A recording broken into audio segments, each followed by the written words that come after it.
स्वास्थ्य केंद्र से संबंधित सभी कार्यकर्ता गण और साधक भाइयों बहनों,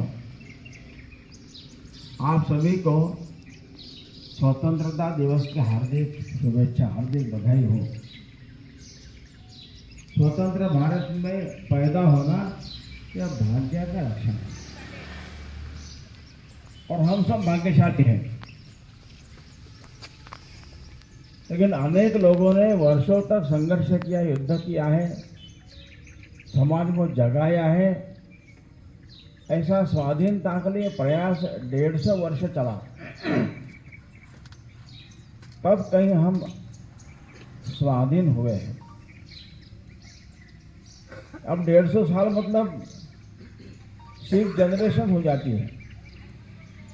अनेकों को यह विश्वास नहीं था कि उनके जीवन में वो आज़ादी देख पाएंगे,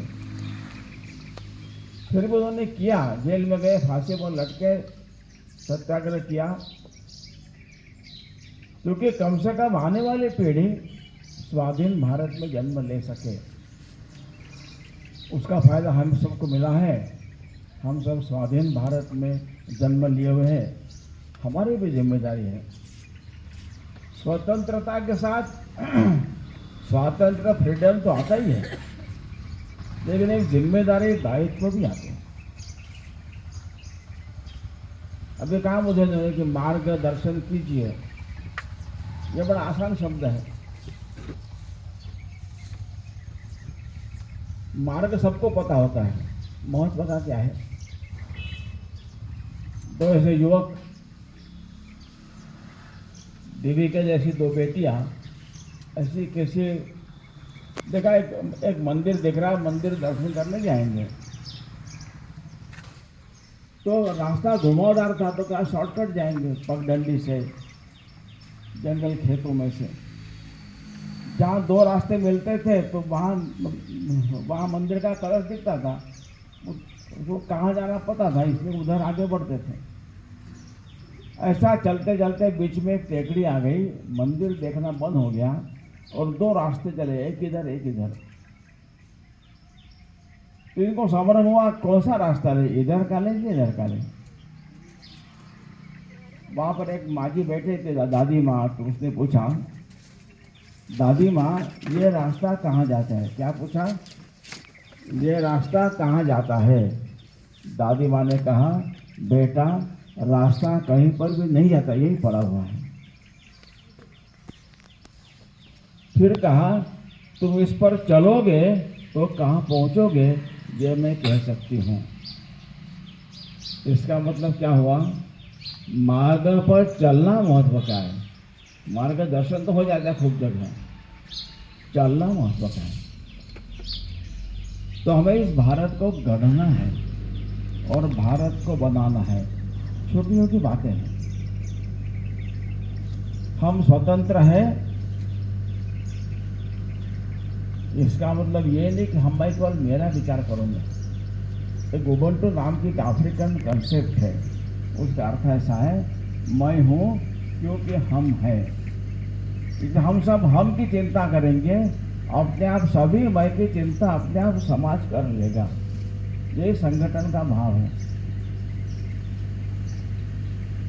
अब जैसे पहले तो बैलगाड़ी वगैरह में लोग चलते थे, बड़े वाहन स्पीड में चलने वाले नहीं थे, इसलिए ट्रैफिक लाइट वगैरह नियम नहीं थे। अब हर एक के पास गाड़ी आ गई है, स्पीड में गाड़ी चलती है।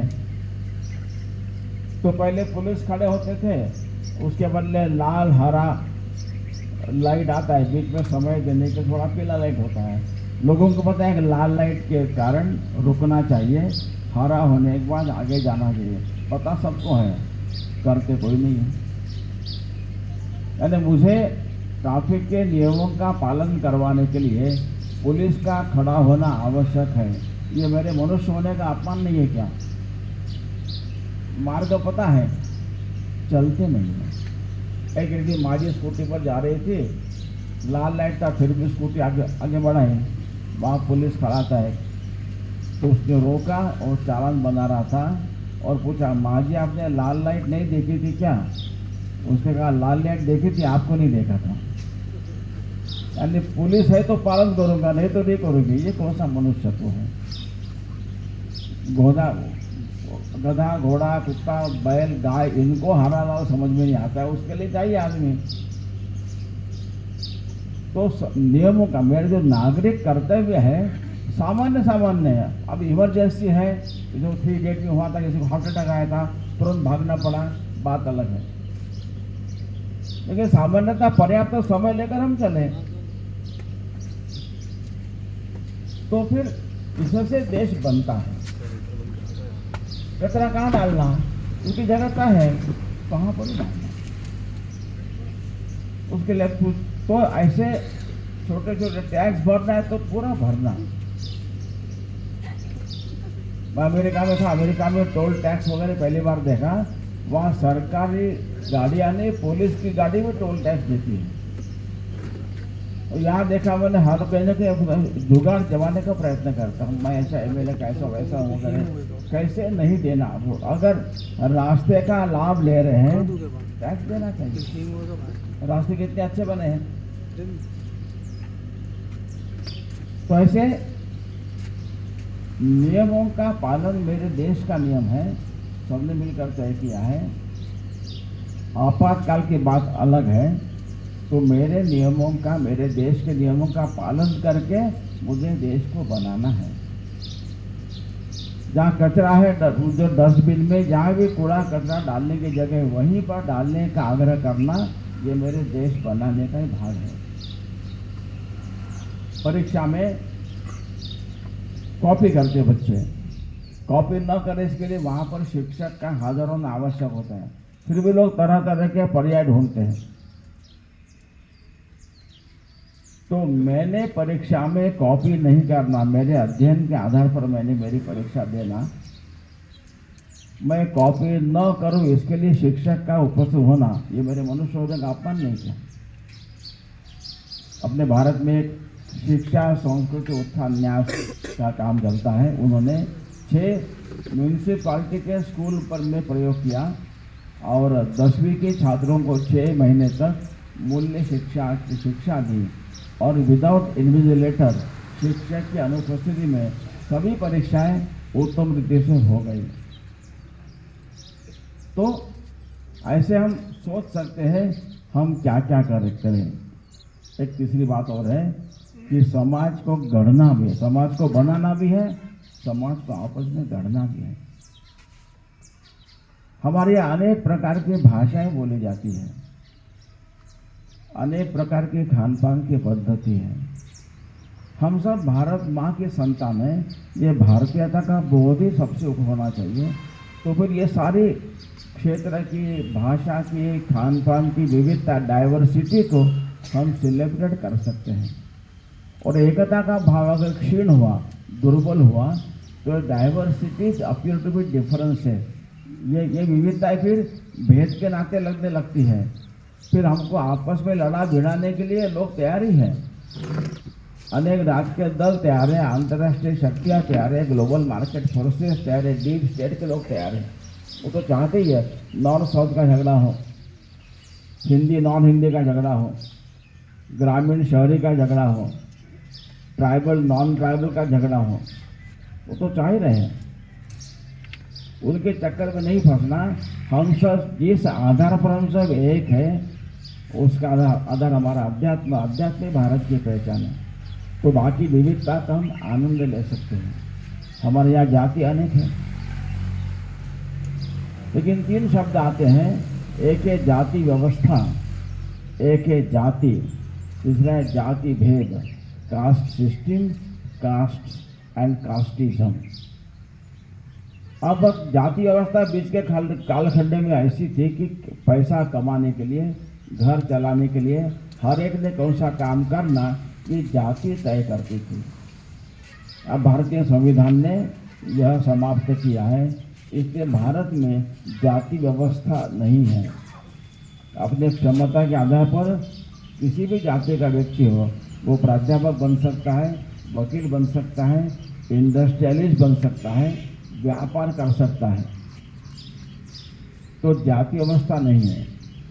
जाति होने में दिक्कत नहीं है, यहाँ पर कुछ लोगों का कुर्ता पीले रंग का है, किसी का कत्थई रंग का है, किसी का लाल है, किसी का ब्लू है। ये वर्णन हुआ, उसमें क्या बुराई है? जाति भेद गलत है। ये ऊंचा, ये नीचा, इसने लाल पहना है, इसको यहाँ प्रवेश नहीं मिलेगा, इसका हरा है, ये नीचे बैठेगा। ये जाति भेद एकदम गलत है। जाति के दो फायदे हैं ही। एक, जितने सोशल रिफॉर्म्स हमको करने हैं, सामाजिक परिवर्तन, जाति वर्ग के लोग एकत्र आते नेता, तो करना आसान होता है। मैं बाड़मेर गया था। बाड़मेर में एक शेखावत परिवार में गया था। उन्होंने कहा मेरे दादाजी के पहले हमारे यहाँ बेटियां पढ़ती ही नहीं थी। हमारे दादाजी के बड़ा फोटो लगा था। उन्होंने आग्रह किया, नहीं, शेखावत में बेटियां पढ़ेगी ही। धीरे धीरे सारा समाज ने स्वीकार कर लिया। जहाँ गया था उनकी स्वयं की बेटी पुणे में आयुर्वेद में एमडी कर रही है, उसका नाम अदिति है। मैं राजस्थान में जहाजपुरा गया था। जहाजपुरा शिक्षा वर्ग के लिए वहाँ अखबार में आया था, कोई एक समाज का नाम याद नहीं उन्होंने, तो मृत्यु के बाद दारू पिलाने की एक गलत रूढ़ी चल रही थी। सब जाति को तय किया कि अब इसके बाद दारू पिलाने का काम कोई नहीं करेगा, कैसे बन जाते। ऐसे अनेक सोशल रिफॉर्म्स ये जाति के माध्यम से हो सकते हैं। और जो कन्वर्शन भारत में हुआ है 90% ज़बरदस्ती से हुआ है, उसमें अनेक लोग वापस आना चाहते हैं। तो वापस जिस जाति से कन्वर्टेड है वो जाति के लोग उनको स्वीकार करने के लिए तैयार है, तो घर वापसी आसानी से हो सकती है। ऐसे 500 जातियों में संघ स्वयंसेवक काम कर रहे दोनों तरफ। अब धीरे धीरे सबका मन बन रहा है, लेकिन जाति रहने में दिक्कत नहीं। जाति व्यवस्था जो पैसा कमाने के लिए क्या करना, कौन सा करना, ये अब नहीं है। हर एक अपनी अपनी क्षमता रुचि के अनुसार कर सकता है। जाति भेद एकदम गलत है। ये ऐसा व्यवहार हम सब आपस में करेंगे, समाज के अनेक वर्ग हमारे संपर्क में आते हैं, इससे समाज गढ़ेगा, समाज बुना जाए। जैसे वस्त्र बुना जाता है ऐसा वस्त्र बुना जाएगा। और आज एक समाज का स्थिति देखते, कोरोना काल में कल मैंने कहा कि कोरोना काल में इतनी बड़ी मात्रा में जान को खतरा है जानकर भी लाखों की संख्या में लोग बाहर निकले थे। ये ऐसा समाज गढ़ने में अनेक लोगों ने अपने जीवन खपा दिए, इसलिए बना है। तो यह कैसे देखना हमको, तो अभी ये भौतिकतावादी पश्चिम की सोच के कारण निसर्ग को भी रिसोर्स के नाते मानने की आदत लग गई है, मनुष्य को भी रिसोर्स मानने लगे। इसलिए ह्यूमन रिसोर्स वगैरह पोस्ट भी ऐसी आ रही है। बीच में तो भारत सरकार ने शिक्षा विभाग को ह्यूमन सोर्स डिपार्टमेंट ही नाम कर दिया था, इसलिए वास्तव में एकदम गलत था, फिर से सुधर गया है। तो ह्यूमन रिसोर्स नहीं है, ये प्रकृति का, सारी प्रकृति हमारी माँ है। दो कहानी बताऊंगा, बच्चों के सामने बिठाया मैंने। कहानी सबके लिए है। कैसे दृष्टि भारत में एक गांव में एक किसान था, उसके घर में ही एक गाय का बछड़ा तैयार हुआ था। खेतों में काम कर रहा था बैल के नाते, लेकिन 2 बार भीषण अकाल हुआ घर में। अब ये बैल जो है ये नहीं रह सकेगा, मैं नहीं खिला पाऊंगा, इसलिए बड़े भारी मन से उसको बाजार में बेचने के लिए जा रहा था। उसके मन में ये केवल बैल नहीं था, परिवार का सदस्य ही था। लेकिन अब स्थिति ऐसे नहीं है। गया वहाँ पर बैल से लगे रहते, बंधे रहते हैं। तो सुबह सुबह शुरुआत में एक ग्राहक आया, उसको पूछा बैल बेचना है।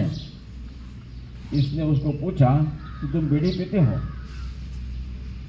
उसने कहा भाई बेचना बता, 15,000 रुपये दूंगा। तो दोबारा बजे बीड़ी पीते हो? उसने कहा नहीं बेचना। 2-4 घंटे बाद दोपहर हुई तो एक ग्राहक और आया। तो उसने पूछा बैल बेचना है? उसने पूछा बीड़ी पीते हो? उसने कहा भाई बेचना बताओ, 12,000 दूंगा। फिर पूछा बीड़ी पीते हो? नहीं बेचना है। अब शाम होती आई, बाजार समेटने का समय आ गया। इतने में एक आया ग्राहक, उसने पूछा बैल बैल बेचना है? उसने बीड़ी पे दो, हाँ लो, क्या कीमत दोगे? उसने कहा कि 8,000 ले जाओ। उसके पड़ोस वाला जो था वो देख रहा था कैसा पागल आदमी है, 15,000 दे रहा था, 12 दे रहा था, नहीं बेचा, 8 में दे दिया। और बीड़ी बेचने का क्या सवाल है? जब उसने पूछा तो उसके साथ जो गांव से आदमी आया था उसने कहा, देखो भैया, इसने बीड़ी का इसलिए पूछा, जो किसान हल जरा समय बीच बीच में बीड़ी पीने के लिए हल खड़ा रखेगा, पेड़ के नीचे बैठकर बीड़ी पिएगा, तब तक इसको आराम मिलेगा। इसके लिए परिवार का मेंबर है, केवल बैल नहीं है, रिसोर्स नहीं केवल। तो इसको भी बीच बीच में आराम मिले, इसके लिए ऐसे किसान को बेचना चाहता हूँ ताकि इसको आराम मिले। और जो किसान इसके लिए 15,000 देने को तैयार है, वो इससे से इतना कष्ट के काम लेगा, इतनी कष्ट देगा इसको, ऐसा नहीं चाहिए, क्योंकि मैं पैसे के लिए बेच नहीं रहा हूँ। तो सामान्य बात में कितनी बड़ी बात है, भारत का परिवार रहेगा। और मनुष्य में एक अलग क्षमता होती है, उस क्षमता का हम ठीक से उपयोग करेंगे। मन पर संयम रखने की क्षमता केवल मनुष्य में है, बाकी किसी में नहीं है। एक ऐसा ही एक आश्रम का गुरुजी थे, अनेक बालक शिक्षा वहाँ लेते थे, खेलते रहते थे। जैसे यहाँ शाम को हम देखते सब लोग उछलते कूदते झगड़ते भागते दौड़ते हैं। वो सुबह एक पेड़ था, पेड़ पर काफी बंदर के पत्ते वहाँ रहते थे। बंदर का एक बच्चा था, बड़ा स्मार्ट था, वो सब बच्चों को देखता था, लगता था कि मेरे समान ही सभी है। मैं भी यही करता हूँ, दौड़ता हूँ, भागता हूँ, पेड़ पर चढ़ता हूँ, उतरता हूँ, रोते खाते नहाते सोते, मैं भी यही करता हूँ। लेकिन सब बालक सुबह पकड़ के उठ के ऐसा नाक पकड़ के बैठते थे। क्या करते होंगे? नाक क्यों पकड़ते हैं? हाँ, क्या करते होंगे? प्राणायाम करते थे, ध्यान करते थे। ये बंदर के बच्चे को समझ में नहीं आया कि नाक क्यों पकड़ते हैं। बाकी सारा उछल कूदना सब समझता, मैं भी करता हूँ, ये नाक क्यों पकड़ते हैं? तो उसने अपने दादा को पूछ लिया, बंदर। दादा ने कहा कि मनुष्य है वो, हम बंदर है। उसने कहा क्या फर्क है? उनके 2 पैर है, मेरे 2 पैर है, उनके 2 हाथ है, मेरे 2 हाथ है, उनके 2 कान है, मेरे 2 कान है, 2 आंखें, मेरी भी 2 आंखें, और मेरे पास तो पूंछ एक्स्ट्रा, उनके पास नहीं है, मैं क्यों नहीं कर सकता हूँ? तो दादा ने कहा कि बहुत दिमाग खा रहा था कि गुरुजी को पूछो। तो सुबह गया वो गुरुजी के पास, साष्टांग दंडवत किया। उनको भी लगा गुरु को बड़ा सुधर गया बंदर आज, क्या बात है? तो ये सवाल किया उसने, उन्होंने वही जवाब दिया। इसने वही कहा कि लेकिन क्या मुझ में कमी क्या है, मैं क्यों नहीं समझ सकता हूँ, मैं क्यों नहीं कर सकता हूँ, मैं क्यों नहीं समझ सकता हूँ, मेरे पास तो कुछ एक्स्ट्रा है। तो गुरुजी ने कहा ठीक है, आज शाम को आ जाना, तुमको एक टेस्ट मैं लूँगा तुम्हारी, तुम टेस्ट में पास हो जाओगे तो तुमको मैं बताऊँगा। इसको लगा उसमें क्या बड़ी बात है, बताओ कौन सी टेस्ट है? इस पेड़ से उस पेड़ तक मैं लंबी छलांग लगा सकता हूँ, एक छलांग में सबसे ऊपर कूद कर सबसे ऊपर का आम निकाल सकता हूँ। तब कहा गुरुजी ने शाम को आना बताऊँगा। शाम हो गई, सूरज ढल गया, ये आया, एक जाली वाला कमरा था।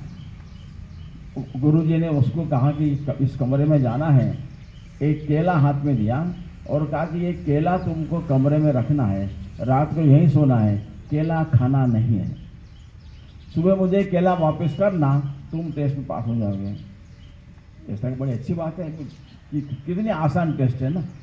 मैं केला खाऊंगा नहीं, वो थोड़ा स्वयं मेरे मुंह में चला जाएगा। तो केला ऊपर रख दिया और दरवाज़ा बंद हो गया, चक्कर लगा रहा था और केला बहुत पका हुआ था। इस बंदर ने इतना पका हुआ केला बहुत दिनों में देखा नहीं था। और पके केले का जो सुगंध आता है ना, एक फ्लेवर आता है, तो वो उससे उसको बड़ा आनंद लग रहा था। ऐसे रूम में चक्कर लगाता था, जहाँ केला ऊपर रखा था वहाँ नीचे आकर ऐसा ऊपर देखकर जोरदार सूंघता था, बड़ा अच्छा लगता था। फिर चक्कर लगा था, खाना नहीं पकाता था, लेकिन गुरु ने खाने के लिए मना किया है, सूंघने के लिए नहीं। तो चक्कर लगा, 10-12 चक्कर, फिर थोड़ा फिर थोड़ा जोरदार ऐसा सूंघा, फिर चला, ऐसा 10-12 बार हुआ। उसको लगा जैसे कोई फूल वगैरह होता है ना, हम सूंघने के लिए थोड़ा नाक के पास लाते हैं, उसको लगा थोड़ा पास में, इतना सुगंध आ रहा था मन में उसके, तो केला हाथ में लिया, थोड़ा नाक के पास लाकर जोरदार सूंघ लिया, फिर ऊपर रख दिया, फिर चक्कर लगाया, फिर केला लिया, फिर नाक के पास लाकर सूंघा, फिर ऊपर रख दिया। ऐसा 10-12 बार हुआ। अब केले का ऊपर का छिलका थोड़ा निकल गया था। एक बार ऐसा हुआ, जब सूंघने के लिए वो केला पास लिया, वो नाक को थोड़ा लग गया, तो केले का थोड़ा सा जो रहता है ना, वो इसके नाक को चिपक गया, ठंडा ठंडा लगा इसको। तुरंत केला ऊपर रख दिया। अब जो चिपका था तो जीभ निकाल के ऐसे जीभ करके चाट लिया। चाटने के बाद बड़ा मीठा लगने लगा।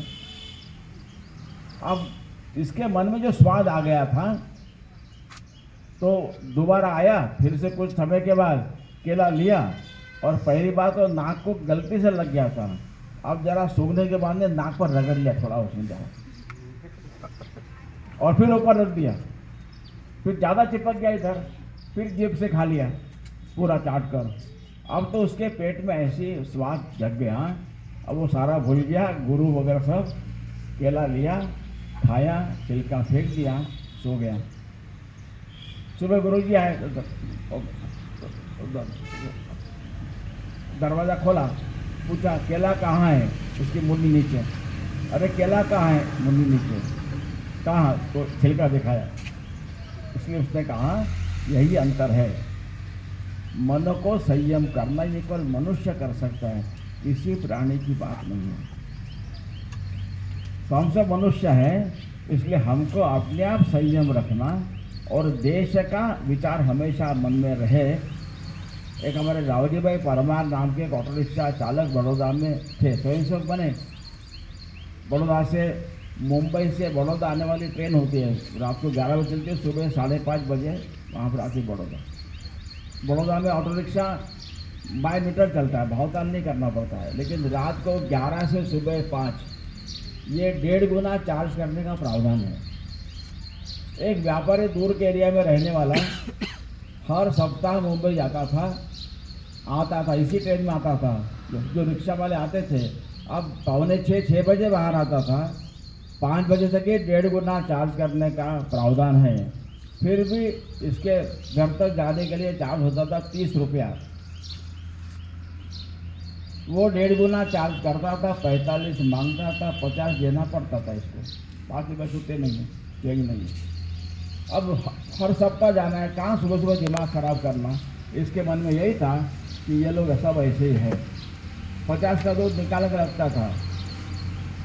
एक बार ये रावजी भाई के रिक्शा में बैठ गया, वहाँ पहुँचा, इसने 50 का नोट निकाल के रखा और पूछा, उसको पता नहीं कौन ने, ड्राइवर को पूछा कितना किराया हो, उसने कहा 30 रुपया। इसको इतना आश्चर्य हुआ, इसने तुरंत पूछा तुम क्यों कम ले रहे हो। तो रावजी भाई ने कहा कम कहाँ ले रहा हो, ये इतना मीटर हुआ है, रेट कार्ड ये है। वो हर सप्ताह कई बार आया है, पहला व्यक्ति ऐसा मिला है जो जितना चार्ज लेना चाहिए उतना ही चार्ज ले रहा है। उसने पूछा तुम ऐसे कैसे हो, तब रावजी भाई ने कहा मैं RSS का स्वयंसेवक हूँ। तो मुझे कैसे भारत गढ़ता है छोटी छोटी बातों से। तब ये राम मंदिर का आंदोलन चल रहा था, रावजी भाई रिक्शा चलाते समय भी कोई दूर का ग्राहक मिल गया तो बात करते करते जानबूझकर राम मंदिर वगैरह आंदोलन की चर्चा छेड़ता था। और अगर उसका विचार कुछ अनुकूल विचार वाला व्यक्ति है, जहाँ उनको उतारता था वहाँ उनका नाम और लैंडलाइन नंबर, उस समय मोबाइल नहीं थे, मुझे लाकर देता था। तो मनमोहन जी इनका संपर्क करने जैसा है, अच्छे व्यक्ति है। लेकिन काम करते समय भी मन में देश का विचार है। तो ये देश को गढ़ना है, देश को बनाना है। ये हमको जो स्वातंत्र्य मिला है, इस स्वातंत्र्य का उपयोग हम नागरिक कर्तव्यों का पालन, सामाजिक समरसता, सारा समाज एक है, सारे भारत का सारा समाज एक है, भाषा कोई भी हो, यह भाव जगाना और मुझे समाज को लौटाना है। मेरा काम ईमानदारी से करना है पूर्ण। ऐसी छोटी छोटी बातों से मार्ग सबको पता है, महत्व चलने का है। तो मैंने कुछ नई बात बताई ऐसा नहीं हो, शायद कहानी नहीं होगी, लेकिन बात तो सब जानते हैं। चलते कितने महत्व की बात है, इसलिए आज के स्वतंत्रता दिवस के निमित्त ऐसा संकल्प मार्ग पर चलने का हमारे मन में जगे, और माँ भारती हम सबको ऐसे मार्ग पर चलना आसान नहीं होता है, लेकिन बड़ा आनंददायक होता है। इस मार्ग पर चलने का सामर्थ्य दे, प्रेरणा दे, ऐसी प्रार्थना करता हुआ मैं, थोड़ी लंबी बात हुई है, लेकिन मैं कहा बच्चे बैठे जरा कहानी बताने जाइए, तो यहाँ पर मेरी बात पूर्ण करता हूँ। धन्यवाद।